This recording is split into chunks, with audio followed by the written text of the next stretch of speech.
friends, welcome to another session of Storytime with me. I'm Miss Seema and you're watching Seema Storytime. Children, we all know that human beings come in different skin colors. There are lots of different colors, but at the end of the day, we are humans and we respect each other, we love each other, isn't it?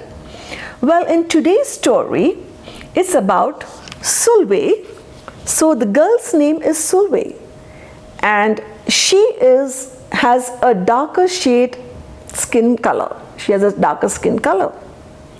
But her mom and her sister have a different skin color. She always wondered and she always thought that why can't I have that color? Why am I having a darker color? Well, something different happens, something very exciting happens at night, and her entire view of skin color changes. Yes, she starts thinking differently. What is that exciting thing that happens?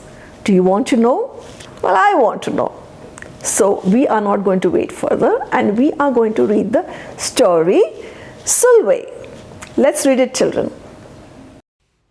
Children, the name of the story is Sulwe by Lupita Nyong'o, illustrated by Vashti Harrison.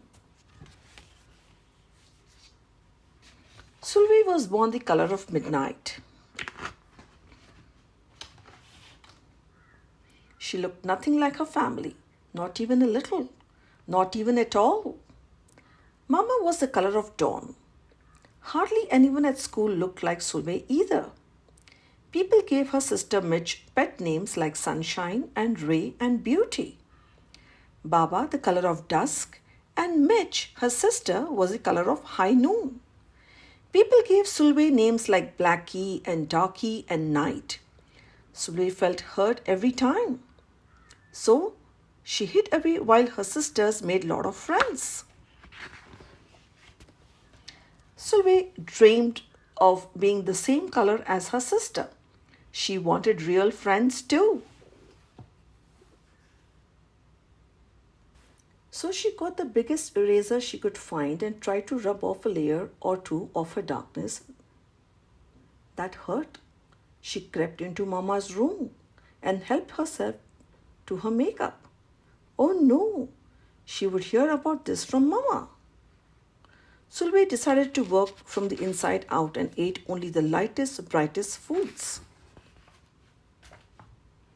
With a stomachache, she went to bed early and turned to God for a miracle. Dear Lord, why do I look like midnight when my mother looks like dawn? Please make me as fair as the parents I am from. I want to be beautiful, not just to pretend. I want to have daylight. I want to have friends. If you hear me, my Lord, and I would like to comply, may I wake up as bright as the sun in the sky. Amen. When Mama came in to wake her for school the next morning, Sulwe rose to find not a trace of daylight in her midnight skin. Sulwe told Mama everything. Mama said, "What is your name?" "Sulwe," she muttered. "And what does it mean?" "Star," Sulwe whispered. Brightness is not in your skin, my love. Brightness is just who you are. As for beauty, Mama said, rubbing Sulwe's stomach the way she always did to comfort her, "You are beautiful," Sulwe sighed. "Well, you are beautiful to me, but you can't rely on what you look like to make me feel beautiful, my sweet. Real beauty comes from your mind and your heart. It begins with how you are yourself, not how others see you. Now up you get and out you go." How could she, as dark as she was, have brightness in her? How could she have beauty when no one but her mother seemed to see it?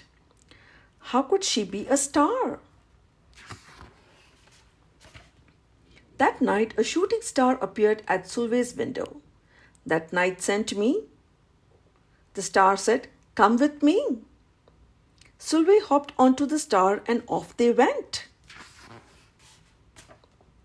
Long ago, at the beginning of time, said the star, there was night and day. They were sisters. They loved each other very much, but people didn't treat the sisters the same. People gave day pet names like lovely and nice and pretty. People gave night names like scary and bad and ugly. She felt hurt every time. Well, night got fed up and walked right off the earth.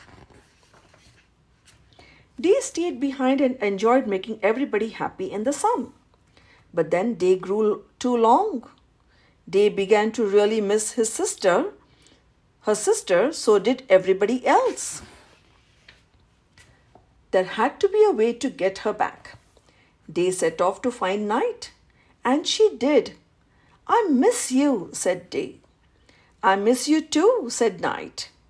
But you don't know what's it like to be treated badly for being dark. You're right, I don't, Day said. But when I do know is that we need you just the way you are. Come and see. Night returned and the people rejoiced. We need the darkest night to get the deepest rest. We need you so that we can grow and dream and keep our secrets to ourselves. The stars chimed in. Brightness isn't just for daylight. Light comes in all colors, and some light can only be seen in the dark. While day had a golden glow, with night everything had a silver sheen, elegant and fine. Day told her sister, when you are darkest in, you are most beautiful. It's when you are most you. Could it be that night did not need to change, not even a little, not even at all?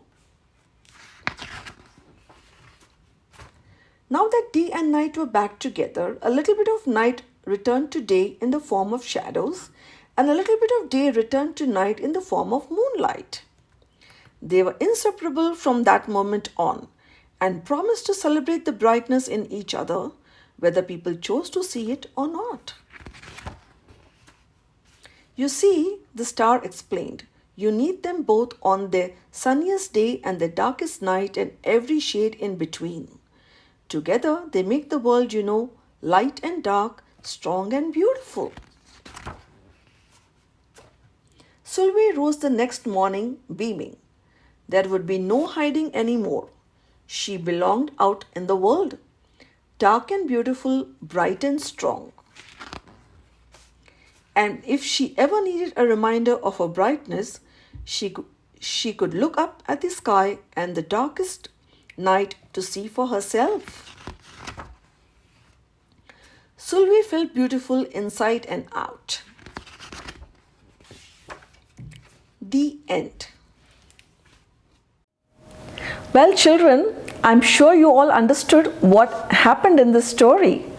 So, after the fairy takes her on this long journey and tells her the story of the two sisters, day and night, Sulwe finally realizes and understands that how meaningful her life is still. She is as important as her sister and her mom. Even though she is a shade darker than them, she is the most important person around. And that brought so much of meaning to her. And then she started realizing that how bright it is around her.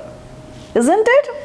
Lovely. What a way to explain this very, very difficult topic to a child. And I think that must have brought so many smiles to so many people around the world. How important they are, no matter what skin color they have. Isn't it? Great, lovely. I love the story. A bit emotional, but a very, very important story for all of us. Children, I hope you loved it, and we are going to come back with more stories. Till then, from our story room, it's a bye-bye. See you soon.